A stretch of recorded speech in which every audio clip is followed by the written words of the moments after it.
சோத்திரம். கர்த்தருடைய வலதுகரம் உங்களை தாங்கும் போது மலை போன்ற பிரச்சனைகள் உடையும். கர்த்தருடைய வலதுகரம் உங்களை தாங்கும் போது மலை போன்ற பிரச்சனை உடைந்து குன்றுகளாய் மாறும். கர்த்தருடைய வலதுகரம் உங்களை தாங்கும் போது மலை போன்ற பிரச்சனைகள் உடைந்து குன்றுகளாகி பதறங்களாக மாறும். கர்த்தருடைய வலதுகரம் உங்களை தாங்கும் போது மலை போன்ற பிரச்சனை உடைக்கப்பட்டு குன்றுகளாகி பதறமாகி தூசியா மாறும். கர்த்தருடைய வலதுகரம் உங்களை தாங்கும் போது மலை போன்ற பிரச்சனைகள் உனக்கு குன்றுகளா மாறி அது உடைக்கப்பட்டு பதறமாகி தூசியாகி காற்று கொண்டு போய் ஒன்றும் நாம செய்து கொள்வோம். ஹalleluya.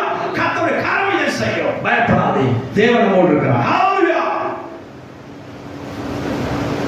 பிரச்சனைகளுக்கு பயப்படாதீங்க. பிரச்சனை சந்திக்க வாங்க. கர்த்தரோட நமக்கு இணைப்பு இருக்கு. கர்த்தரோட நமக்கு வலதுகரம் இணைந்து இருக்குது. கர்த்தரோட வலதுகரம் பிடிச்சிருக்காரு. மறந்தே போயிருந்தீங்க. பிரச்சனைகளுக்கு பயப்படுறீங்க, விலகி போறீங்க. Why? விலகக்கூடாது. தேவன் நம்மோடு இருக்கிறார். We are getting ours with the Lord's right in his hand. கர்த்தருடைய